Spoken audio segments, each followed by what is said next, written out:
This video contains flashing lights and colors. On February 1st, 2026, Dinosaur at Disney's Animal Kingdom gave its last ride to the public after almost 30 years of near-constant operation.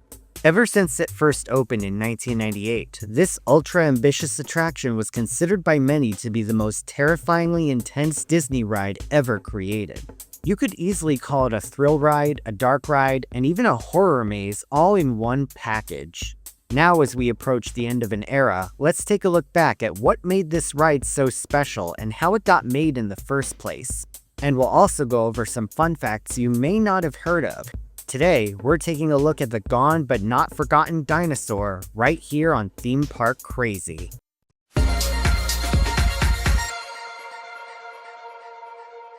Our story begins with a man with a fancy as hell earring, legendary Imagineer Joe Rohde. Rohde had previously designed the famous Adventurers Club nightclub at Disney World's Pleasure Island, and in the 90s, he had yet another idea up his sleeve. According to an excellent article on DisneyAvenue.com, Rohde was fascinated with the idea of incorporating live animals into a theme park. He not only believed in the value of providing edutainment in a theme park, but he believed that animals were just plain cool. He had a feeling that visitors, especially children, would be extremely interested. Now, this wouldn't be the first time Disney would involve live animals in its attractions. Walt Disney himself was said to be a major animal lover, saying, quote, "Some of the most fascinating people I have ever met are animals." Believe it or not, Walt actually wanted to include live animals on the original Jungle Cruise ride, but that idea was rejected since animals tend to sleep a lot during the day and it wouldn't make for an exciting ride. Live animals were used on Disneyland's former Pack Mules Through Nature's Wonderland attraction, but their erratic behavior proved to be problematic. Despite these early failures, Rohde still believed in his concept, and even after it was shot down twice by former Disney CEO Michael Eisner and former Disney President Frank Wells, he had one hell of a plan to sell his idea. As the story goes, in a meeting with Eisner, Wells, and the board, Rohde brought with him an 800-pound Siberian tiger. Yes, he brought a real live tiger to the boardroom. Now, the tiger was supposedly on a leash and kept separate from the board members, but still, everyone was astounded by the sight of such a massive, imposing creature. At that moment, they understood why animals were so cool and why seeing them up close and personal left such an impact. Suffice to say, Animal Kingdom was greenlit shortly afterwards, and Rohde would be the lead designer of the whole project. Imagineers would end up crafting several animal-themed lands to feature in the park, including animals that no longer or never did exist. One of the initial ideas for Animal Kingdom was a mythical creature-themed land named Beastly Kingdom. This would have featured attractions like a walkthrough experience through a unicorn's cave and a suspended roller coaster that took you inside a dragon's lair. Another idea was a land based on dinosaurs, named Dinoland USA. This land would feature attractions like a safari with animatronic dinosaurs and a paleontology-themed wooden coaster named the Excavator. Construction and development of the park went on for years, but behind the scenes, it was far from smooth sailing. After the initial financial failure of Euro Disneyland, now Disneyland Paris, the company was still reeling from the fallout. Several attractions were delayed and/or canceled, and budget cuts would take their toll on Animal Kingdom's development as well, though it reportedly wasn't completely due to Euro Disney. Though Michael Eisner intended to press on and build Animal Kingdom, another financial hurdle got in his way. According to an article by MiceChat.com, Animal Kingdom ended up going way over budget. This was due to officials underestimating the cost in taking care of live animals and hiring the right people for the job. Taking proper care of the animals was non-negotiable for Disney, so cuts had to be made. Soon enough, Eisner reached a fork in the road, either build Beastly Kingdom or build Dinoland USA. Supposedly, the decision was actually pretty easy. First of all, the Imagineers behind the Dinoland project were reportedly more flexible when it came to budget cuts and scaling back on their ambitious plans. Those behind Beastly Kingdom, however, were said to not be as understanding. Plus, with movies like Jurassic Park, shows like Dinosaurs, and the countless Land Before Time sequels, dinosaurs were all the rage in the 1990s. Disney was even developing their own dinosaur movie called, well, Dinosaur. So why not use the land to cash in on Dinomania and promote their upcoming movie? Even better, Disney already had experience incorporating dinosaurs into their attractions, such as on the Ford Magic Skyway at the 1964 World's Fair and the Universe of Energy ride at Epcot.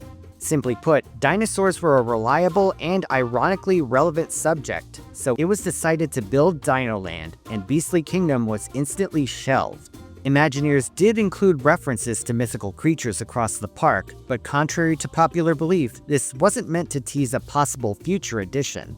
According to Joe Rohde, it was simply meant to pay tribute to what could have been.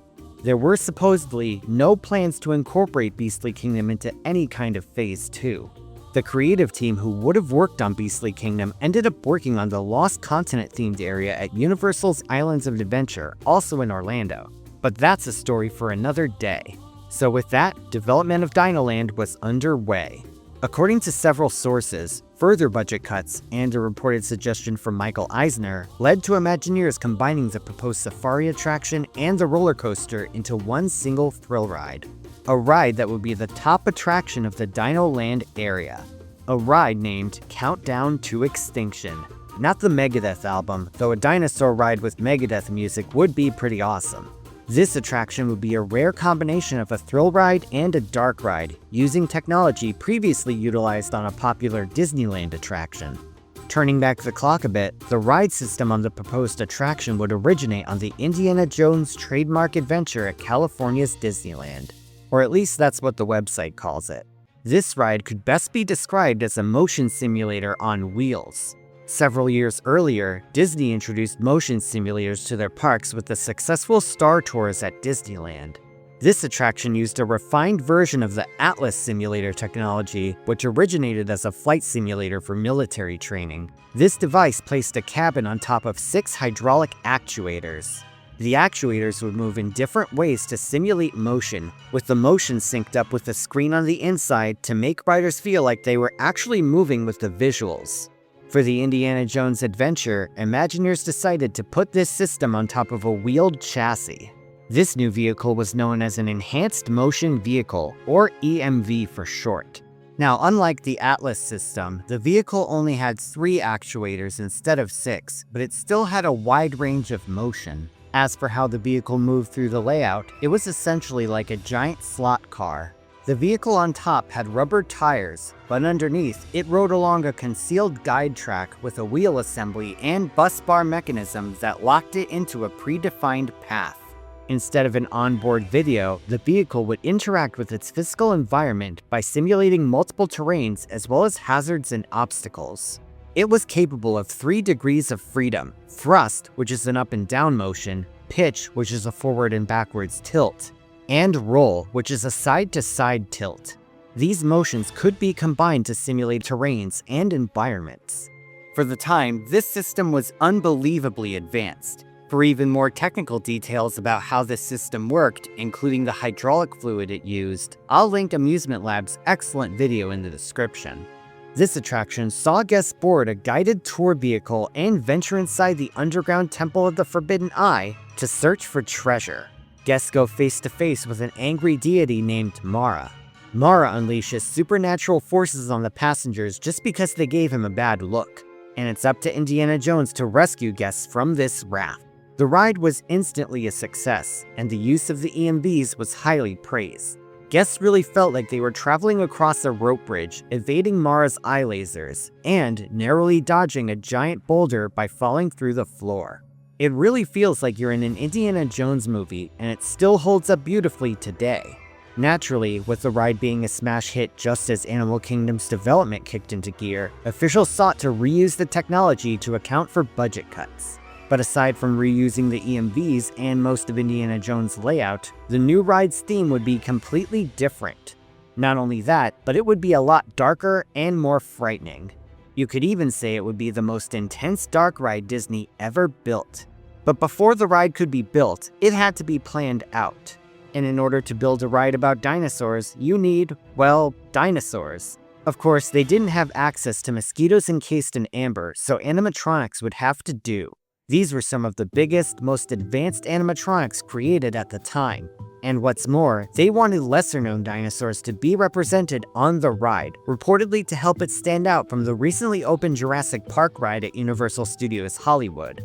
This meant that the famous Tyrannosaurus would not be part of the attraction, because they didn't want people assuming it was a Jurassic Park ripoff, allegedly. Instead, Rhodey and his team sought to use a different dinosaur as the main antagonist. This would end up being the relatively recently discovered Carnotaurus. First uncovered in 1984, this carnivorous creature had several unique features that made it arguably more intimidating than the T-Rex. According to research, it could run at a top speed of 35 miles per hour, which was twice as fast as the T-Rex.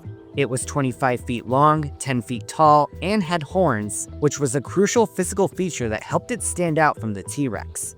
The horns gave the dinosaur a more demonic appearance, and it brought to mind the classic Disney villain Maleficent, the original, not the watered-down Angelina Jolie version.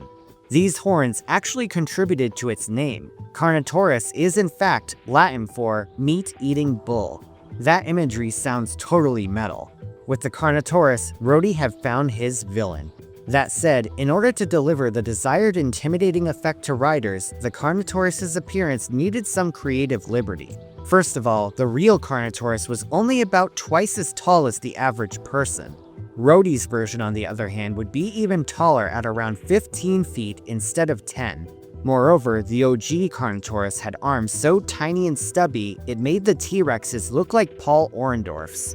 So these arms had to be made a bit bigger to more closely resemble the T-Rexes. On the other hand, more important than the arms were the legs. According to Joe Rhodey, they needed to make the legs thicker to make the animatronic more stable. More specifically, he said, quote, "We had to build this Carnotaurus as a robotic, audio animatronic figure. It's heavy, the steel in the legs needed to be thick. Once the legs were that thick, the dinosaur needed to be thick to match. Once it was thick, it needed to be bigger proportionately, and once it was that big, it needed more profound skin texture to read proportionately." Rhodey referred to his team's design as Carnotaurus robustus, and the end result was perhaps the most demonic-looking dinosaur ever created. You could definitely see this guy eating people alive on a Cannibal Corpse album cover. Now, this ride was being developed in tandem with the aforementioned Dinosaur movie. And as it turned out, both projects would end up influencing each other.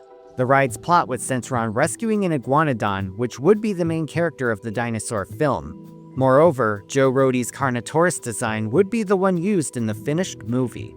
Unfortunately, due to the complexity of CGI at the time, the film would not be ready in time for Animal Kingdom's opening. As a result, the ride's plot would not follow the one in the movie, and Imagineers had to create an original story. This is also why the ride was named Countdown to Extinction and not Dinosaur at first. Everyone involved worked tirelessly to bring this project into fruition. Of course, even with the tight budget in mind, the team was still determined to create an advanced, high-quality attraction that would be the anchor for not only Dinoland, but all of Animal Kingdom in terms of thrill rides. It would be the only thrill ride, in fact. Yep, they were building a true e-ticket attraction, not a weenie hut restaurant. Despite the team's perseverance, though, the need for money was undeniable, not just for the ride, but all of Dinoland. Even with watching their wallets, officials needed a sponsor to foot much of the bill for the land's development and upkeep. But who exactly would cover these prehistoric expenses? Well, would you like fries with your dinosaur?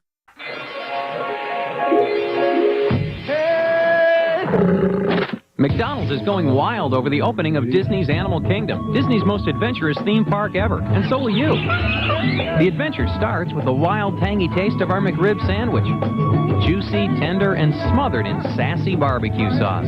But hurry, the McRib will be gone before you know it. Honey, it's for you. Did somebody say McDonald's? Yes, the one and only McDonald's signed on to sponsor all of the Dinoland area, including Countdown to Extinction. In fact, they were the sole corporate sponsor of the land and agreed to a 10-year sponsorship deal. Eventually, everything was put in place, and on April 22, 1998, Disney's Animal Kingdom would make its grand opening to the public. When the park first opened, it was actually considered to be somewhat of a letdown. As elaborate and numerous as the animal exhibits were, there was a notable lack of major e-ticket attractions. Sure, there was Kilimanjaro safaris and the 4D show It's Tough to Be a Bug, but there wasn't a whole lot else to separate this park from a zoo. Even the anticipated Dinoland got shafted when it came to budget. Aside from Countdown to Extinction, there wasn't much else to the rest of the land. At the time of its opening, there were really only 2 other Dinoland attractions: an archaeology-themed playground named the Boneyard, and the Dino Jubilee, a walkthrough display of fossil castings. Notably, there was also the Fossil Prep Lab, where guests could watch real scientists restoring the famous T-Rex skeleton named Sue for display in Chicago. While these exhibits were fun for dinoholic children, they were more suited for a museum than a big Disney park. For many, it simply felt unfinished. As for the McDonald's sponsorship, it was pretty evident. In Dinoland, guests could find the McDonald's logo in multiple locations. Most notably, there was a shack called Petra Fries that at the time served McDonald's French fries. Now, if you've ever had McDonald's fries hot, you'd know how absolutely angelic they are. If they're anything other than hot though, they might as well be petrified, pun intended. The nearby Restaurantosaurus also served McDonald's fries, along with their cheeseburgers, chicken McNuggets, Happy Meals, and surprisingly, their now discontinued Mandarin chicken salad, more commonly known as the Asian salad. With the food offerings and lesser attractions out of the way, it's time to discuss the main attraction of Dinoland, Countdown to Extinction. Approaching the ride, you could find several teaser posters that were plays on McDonald's slogans. There was, "Did somebody say Styracosaurus? Have you had a crocodilian today?" and "Food, Fangs, and Fun." Speaking of Styracosaurus, you would immediately see one standing in a small pool right in front of the ride building upon arriving at the attraction. As a kid, you may have misidentified this as a Triceratops. And though they are similar, a Styracosaurus is basically what would happen if a Triceratops got a makeover at Hot Topic. The entrance of the ride was especially notable for a couple of reasons. First of all, many pointed out that the outside appearance was eerily similar to the visitor center from Jurassic Park. The similarities would only continue inside of the building, where the queue would take guests around a Carnotaurus skeleton, similar to the Tyrannosaurus rotunda. In addition, the queue featured several small fossil displays, as well as large murals and a display showing how the Chicxulub asteroid hit Earth. And this wasn't all. In the same room as the Carnotaurus skeleton, there would be audio factoids provided by the one and only Bill Nye the Science Guy. You ever hear of paleontologists? They're science guys and gals too. They dig up the bones of dinosaurs and other creatures that died when a giant asteroid crashed into the Earth 65 million years ago. Fun fact, more recent data has shifted the asteroid impact to be about 66 million years ago instead of the more commonly cited 65 million. Thankfully, they weren't off by another million years, or the archaeological community would currently be infected by cringeworthy memes. Also, here's another interesting fact, this time about the skeleton on display. Now, of course, this wasn't a real set of bones, but instead a casting of them. But this skeleton was actually a hybrid design. It placed the head of a Carnotaurus on the body of a T-Rex in order to resemble Rhodey's more intimidating design from the ride.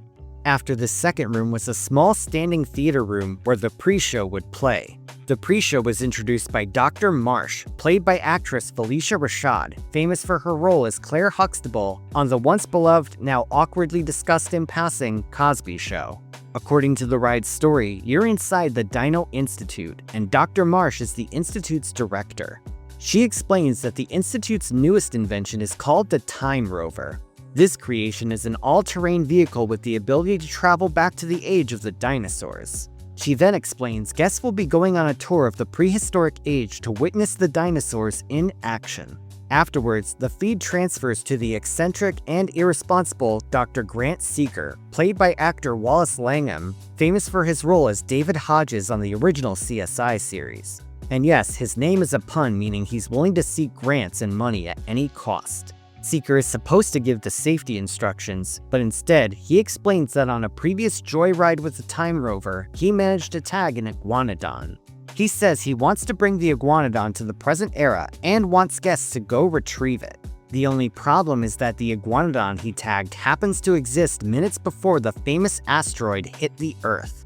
Dr. Marsh insists that the tour will be during the early Cretaceous period, but Seeker deliberately ignores her and insists on sending the general public to a time moments before a mass extinction event. He said he would unlock the coordinates and sends guests to their doom. This guy is kind of a jackass. While he was at it, he may as well have sent guests to Novaya Zemlya in 1961 to watch the Tsar Bomba testing. He'd probably just say we're gonna go see fireworks.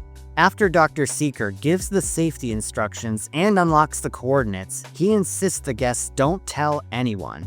Truly a trustworthy scientist.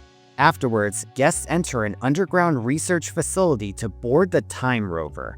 And here is where you could find another McDonald's reference. If you looked on the walls, you would find 3 colored pipes, red, yellow, and white. Each one had a chemical formula written on them.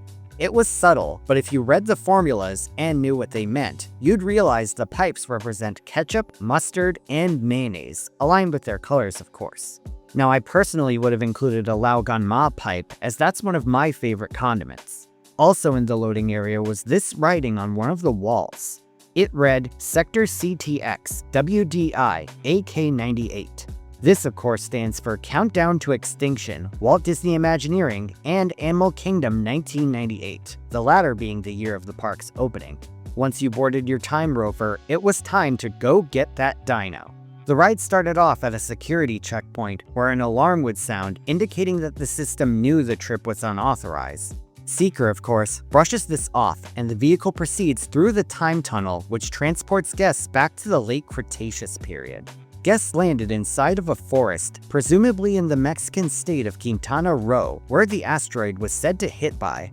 Also, your mission takes place at night, which not only makes the atmosphere more foreboding, but it allows for more immersion in an indoor environment. The first dino guests spotted was the same one that stood at the entrance, the Styracosaurus. Now, although this dinosaur was a herbivore, its appearance was still intimidating. The sharp spines that stuck out of its head and the low glowing light immediately gave off a sense of danger.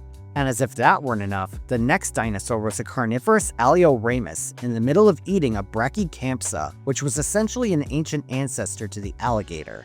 Already, 2 of the McDonald's posters were represented on the ride, and it had just started. The fact that you're already witnessing something being eaten alive really drives home the point that this is no Great Valley. You were in a hostile, chaotic, dino-eat-dino environment. Welcome to the Dinopocalypse. After passing by some hadrosaurs and a velociraptor, Seeker locked on to the tracker's signal, and the scanner started picking up a large dinosaur. Thinking it was the Iguanodon, Seeker stopped the rover. Except it wasn't the Iguanodon. I'm tracking a big dino on the scope. Could be ours. Computer, full stop. Identify. It was Joe Rohde's Carnotaurus, surrounded by lightning, smoke, and small meteorite fragments falling around him. Now, if that's not the most badass introduction ever, I don't know what is. The vehicle escaped the Carnotaurus, and immediately afterwards, a sauropod stuck its neck out towards the passengers. Seeker says, Still not our dino, but at least this one's a vegetarian. But regardless of what it ate, this sauropod was pretty unsettling itself. It was just a long serpent-like neck coming out of the darkness. The computer warned that the asteroid would hit in 90 seconds, causing Seeker to start panicking and rushing through the mission. Then, you encountered some pterodactyls, with one of them seemingly swooping down from above. Now, for much of the ride's run, this figure was actually frozen in place, with the motion of the vehicle below giving the illusion it was gliding overhead. When the ride first opened, though, there was a mechanism that would actually move the pterodactyl towards your vehicle. Unfortunately, this mechanism was later disabled, though to be fair, the movement of the vehicle and the surrounding darkness did a good enough job of simulating a near miss, so most likely, officials didn't see the need to fix it. With 60 seconds before the asteroid hits, you then had to deal with the constipation. No, Compsognathus. This was a small species of dinosaur that grew to about the size of a chicken. When the ride first opened, these dinosaurs were small props attached to a mechanism that would move up and over your vehicle. In later years, though, this effect was also disabled, and later on, it was represented with a screen projection. After these small dinos, the vehicle experienced a loss of traction. At this point, the Carnotaurus appeared again on the left-hand side, emerging from some shrubs and appearing to lunge towards the vehicle. Hiding the animatronic's legs with shrubbery gave off an excellent illusion that it was really chasing after you. Pair that with a disorienting strobe effect, and it no doubt made millions of children scream in terror. To escape the Carnotaurus and dodge an incoming meteor shower, Seeker activates the four-wheel drive and says, Evasive maneuver! Left! Right! Left! Right! all the while, your vehicle is making tight turns through the darkness with fragments of space rock crashing around you. Before you could even process these thrills, the Carnotaurus appeared for a third time on the right-hand side. Thanks to Joe Rohde, this figure was rocking some serious buns and thighs. Yeah, buns and ties. The sight of such menacing quads and calves is enough for Seeker to completely abort the mission, but not before another strobe light effect activates to conceal the on-ride camera flashing. Over the years, park guests have preserved this moment of the ride by buying photos, and the horrified expressions of their children speak for themselves. Whether they're covering their ears, burying their heads into their parents' shirts, or crying hysterically, the demonic-looking Carnotaurus has no doubt scarred plenty of childhoods, and to be honest, that's what made it so cool. Immediately following this scene, the Iguanodon is finally seen on the left-hand side, catching a falling tree and rescuing the vehicle from being crushed. Not noticing he caught the Iguanodon, Seeker says to just forget it. At that moment, a light effect above and a whistling sound simulates the asteroid falling to Earth. One last Carnotaurus figure charged at the vehicle with its mouth open and hands out. Now this figure was simply a head, upper torso, and arms placed on a moving platform, and it was connected to a track as well. But regardless, it was still a frightening, nightmarish thing to see in the dark, especially as a kid. And that head got pretty damn close to your vehicle too. Convinced he's about to get everyone killed, Seeker says the famous line, They're not gonna make it! They're not gonna make it! but seconds later, the vehicle manages to travel back to the present and escape the Dino-pocalypse. You made it! I knew you would, and guess who made it back with you? Yes, guests managed to complete the mission because they brought back the Iguanodon too. On television monitors, you could see the Iguanodon wandering around the Institute. Another fun fact, remember that mirror that was on the right of the vehicle as you returned to the Institute? Well, this was actually supposed to be the site of an unused Pepper's Ghost effect. Now real quick, a Pepper's Ghost effect uses a reflection on a transparent pane of glass to give the illusion that a ghost or apparition is suddenly appearing in the room with you. You can find a famous example towards the end of Disney's Haunted Mansion where the ghosts hitch a ride on your dune buggy, or in more local terms, when the Grim Reaper appears on the Mine of Lost Souls at New Hampshire's Canopy Lake Park. As for Dr. Seeker, it's unknown what happened to him. Either he got fired, arrested, or simply got a new job selling fraudulent crypto tokens. Now the ride I just described is what most people remember, but in addition to the changes I brought up, there were other changes made to it over the years. Yes, there were elements that were added and removed during the development process. First off, there was the audio itself, which changed a couple times. In the first version of the audio, which apparently didn't make it to cast member previews, Dr. Marsh was heard trying in vain to cancel the unauthorized tour. Meanwhile, Dr. Seeker was much more cocky and unlikable. This is Dr. Marsh. Due to a security breach, your tour is being terminated. Too late, Marsh. We're past the point of no return. 2 minutes to asteroid impact. Right on schedule. Look out, Raptor with attitude. Asteroid impact in 90 seconds. Computer, you worry too much. Jackpot! That's our dino! Kunda Papa! Yes, he doesn't seem at all concerned that the asteroid is about to hit. Aside from the audio, there were a few other effects that were removed before or after cast member previews. Most notably, there's been a lot of discussion over the years about a supposed asteroid prop that would have been in place of the final Carnotaurus head.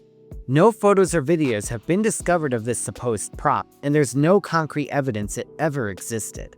From the beginning of the ride's installation, it seems that the Carnotaurus was always meant to be the finale. And let's be honest, which sounds more exciting, a giant rock floating in midair or a demonic dinosaur head? Moreover, there was another space rock related effect that was removed. In a Disney World 25th Anniversary special, Imagineers can be seen testing out a unique smoke effect called the Vortex Generator. Now, Dinosaur's main smoke machine was said to be among the largest in the world, but this particular effect had a unique mechanism. Essentially, it used a bellow system to push out a big ball of lit-up smoke to resemble a meteorite flying towards you. Contrary to popular belief, this doesn't appear to be the original alleged asteroid effect for the end of the ride. Instead, there was a moment in the original ride during cast member previews where the audio indicated that a meteorite struck your vehicle and damaged the signal. What was that? I'm losing you! Meteor hit. Signal malfunction. This happened after you passed by the Velociraptor. This effect, however, was said to be removed after cast member previews. Later on, though, a variant of it would be used on the Many Adventures of Winnie the Pooh ride at the Magic Kingdom.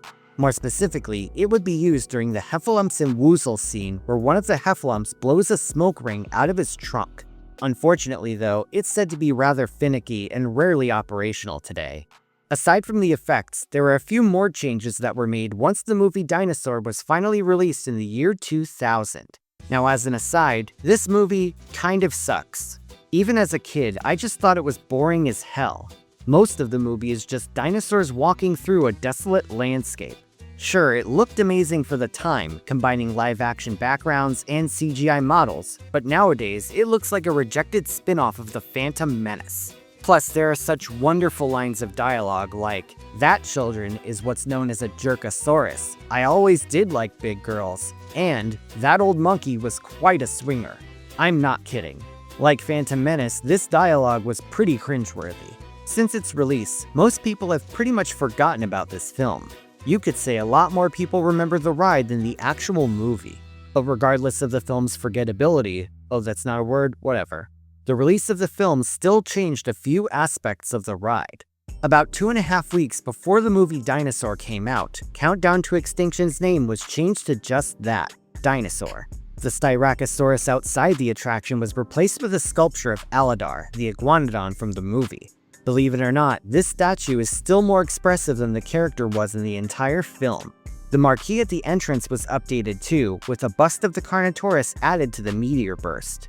Now, I keep using the terms asteroid and meteor interchangeably, and I know there's a difference between them, but I thought I'd get this out of the way before I get several comments on it. The ride itself didn't see a whole lot of changes compared to the Countdown to Extinction version.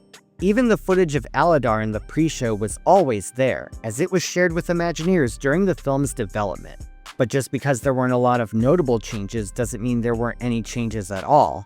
The most notable thing that changed was the height requirement being lowered from 46 inches to just 40 inches. Many guests have claimed that once the ride's name was changed to promote the movie, that the intensity of the traction was lowered, with the vehicle's movements being less chaotic. However, there is no official record of this being the case, and the exact reason for the height minimum changing is unknown. Perhaps Disney did some more testing and realized that they could in fact allow shorter children to ride. Outside of the dinosaur attraction, the Dinoland area would soon expand with the much maligned Chester and Hester's Dinorama. This area was meant to resemble a roadside carnival themed to dinosaurs.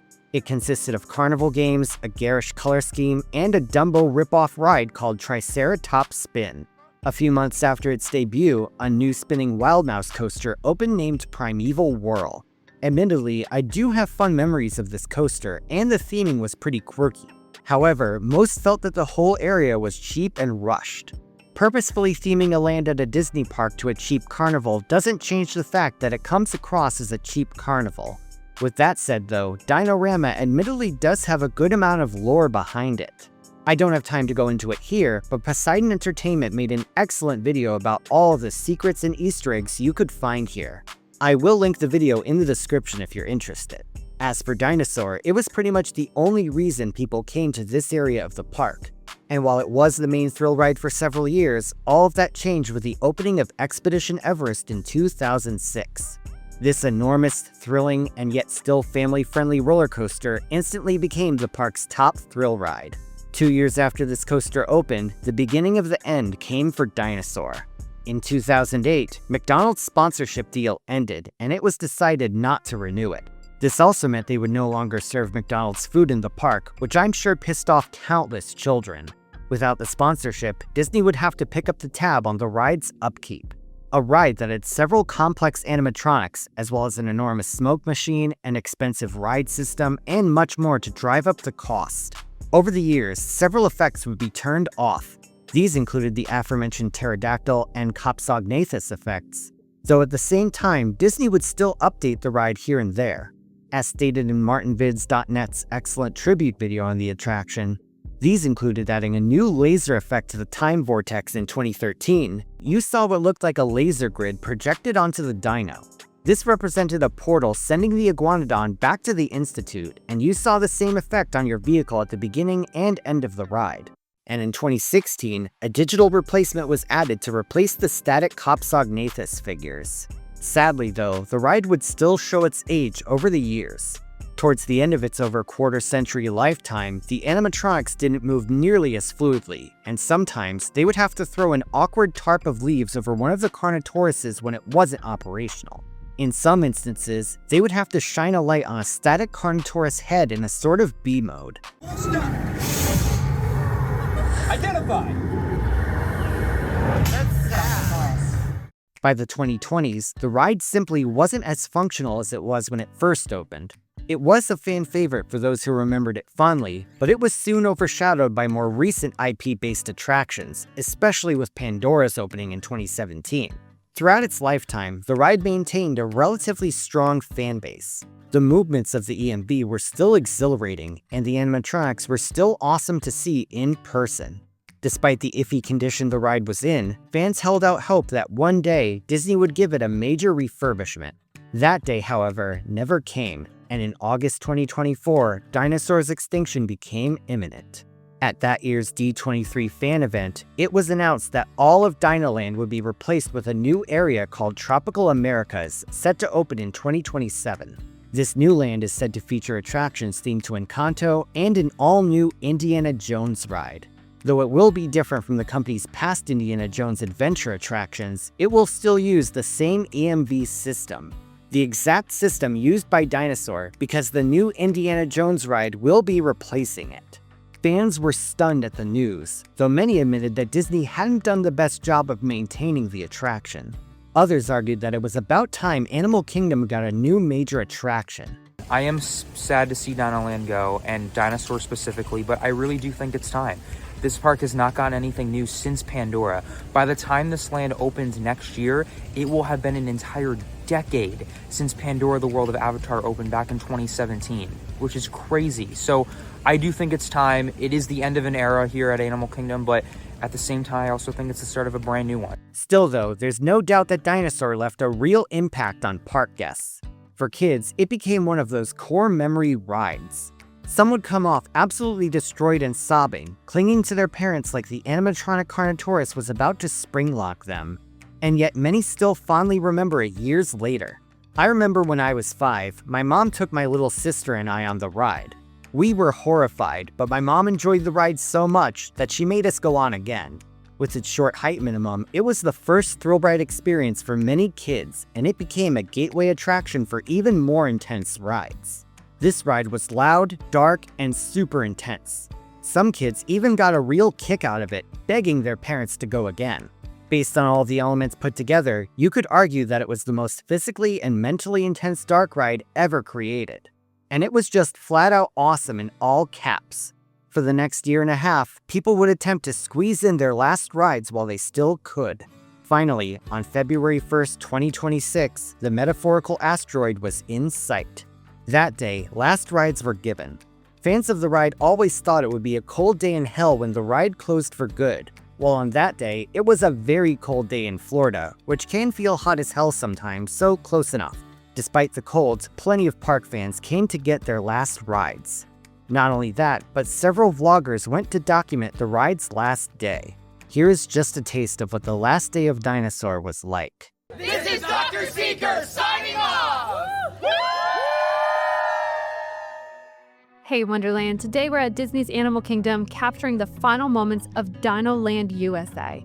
We came out this past weekend to experience riding Dinosaur one more time and to document the land before it goes away forever. Today, February 1st, 2026, it is about to go extinct at the end of park operations today. I have my dino hat. It was so cute. The girl, when I came in at the parking toll, said, go get that dino. Like, everybody's coming in right now. That's the fun thing with the closing days is the whole community comes out. Hey everybody, Vacation here, Tom here with Elena. And no, we're not at the North Pole or in Alaska. We're here at Disney's Animal Kingdom. 24 degrees and it feels like 12. So why are we out in this crazy weather? Because we're here for the last day, for the last ride on Dinosaur. It is quite literally the coldest it's ever been in Florida. Like, it quite literally feels like the next ice age and Dinosaur is closing. Why are we here?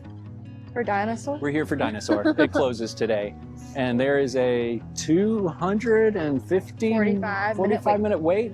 I saw that the ride got a really high wait time and then it went down for a while. And then when it came back up, the wait time just skyrocketed to like 265 minutes, which is actually the highest wait time this ride has ever had. The old record was 180 minutes. Dinosaur is definitely one of those iconic rides here at Animal Kingdom. And so, you know, I want to come out here, deal with the crowd for you heifers. I gotta go get that dino one more time. I'm not talking about this one either. I'm talking about the Iguanodon. It is just, I mean, like I said, I'm excited about Indiana Jones, but it's a little sad here. Hold on. Whoa. That's a really good dinosaur. Yeah. How long have you been at it? Not that long. I've just been stationed, just waiting, because people step on them.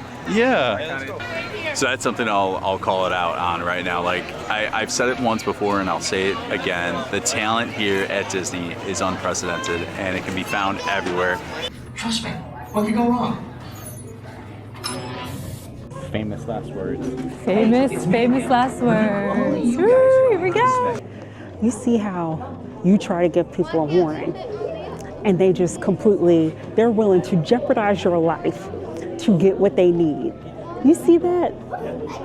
You see that, y'all? I am going to absolutely miss that pre-show. It's such a good time. All right, heading in. Just got done with the pre-show. Last time ever. Dark places and scary dinosaurs. All right, Wonderland, here we go. One last time to the Dino Institute. Here we go, last time ever on Dinosaur. Here we go! T-minus 10 seconds.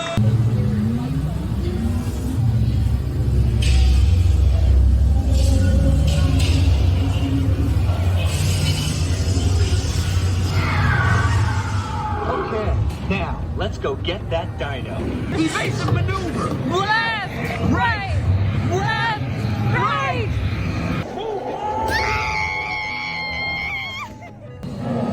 Asteroid impact.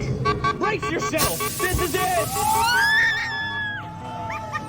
They're not gonna make it! They're not gonna make it! Mission accomplished. You made it! I knew you would, and guess who made it back with you? I better find it before security does. Thanks for everything! That was it, Molly. That was so sad. Bye, Dinosaur. Y'all, that was so much fun. Dinosaur! Dinosaur! Dinosaur! We were hooping, we were hollering, we were screaming. I scream during a lot of these more thrilling rides anyway. That's just me. That's how I process these things. But you know, it was more like scream laughing because I just had a blast. Since Dinosaur is my favorite ride in this park, I am devastated it's closing. You hear cheering and clapping every time a vehicle comes in because you know that was the last time they'll ever do it. There's actually quite a lot of people crying too because, you know, a lot of people get really attached to these things and now they're just gonna be gone. That is so sweet. That's got me in my feels, Molly. Yeah, last Dino Day. It's got me in my feels. Everybody wants a dinosaur. Open it up, get on the floor. Everybody wants a dinosaur. Open it up, get on the floor.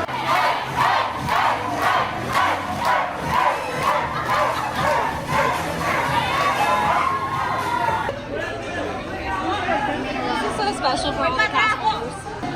It's so emotional. Let's go!